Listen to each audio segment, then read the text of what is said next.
Thank you for watching. I hope you liked the video, and I hope you subscribe to the channel to receive all new from us. King Samarkhet is the Horus name of an early dynastic Egyptian pharaoh who ruled during the First Dynasty. This ruler became known through the tragic legend inherited from the historian Manetho, who reported that a catastrophe of some kind occurred during the reign of King Semerkhet. Archaeological records seem to support the view that King Samarkhet was king during a difficult time, and some early archaeologists questioned the legitimacy of King Samarkhet's succession to the Egyptian throne. He does not know scientifically anything about the family of King Samarkhet. His parents are unknown, but it is believed that Pharaoh King Dun was one of his ancestors and may have been his father and perhaps his mother Queen Peters. Conclusive evidence for this view has not yet been found.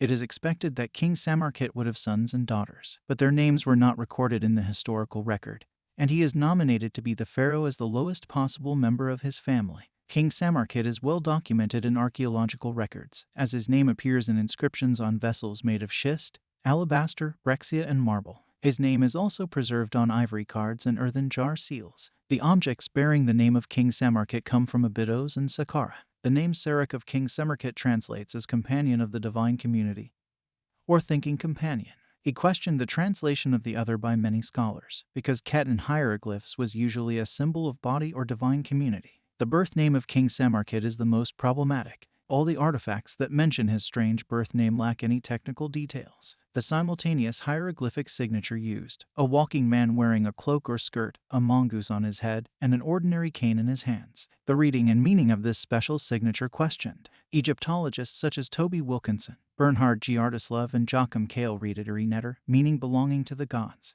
There is an old theory, supported by Egyptologists and historians such as Jean-Philippe Lauer, Walter Bryan Emery, Wolfgang Hauck, and Michael Rias, that King Samarkhet was a usurper rather than the rightful heir. They based their hypothesis on the observation that a number of stone vessels bearing the name of King Samarkhet are originally inscribed with the name of the pharaoh King Egypt.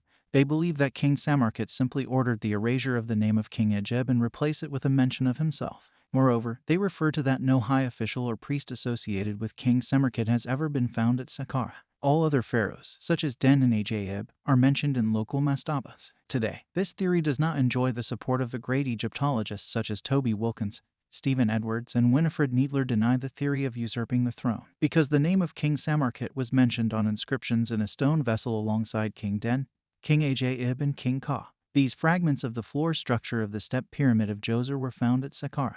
The inscriptions show that the pharaoh Ka, the direct successor to King Samarkhet and the owner of this vessel, mentioned King Samarkhet as legitimate ancestor and heir to the throne. The burial site of King Semerkhet was excavated in 1899 by archaeologist and Egyptologist Sir William Matthew Flinders Petrie at Abydos and is known as Tomb U. Petrie has never found a staircase as he has found in the necropolies of Dun and Ajib. He found a ramp, 4 meters wide, leading straight into the main room. The ramp begins about 10 meters to the east outside the tomb, and has a base with a slope of 12 degrees. Inside the tomb, the ramp shows an irregular gradient. The burial chamber measures 29.2 x 20.8 meters and is of simple construction.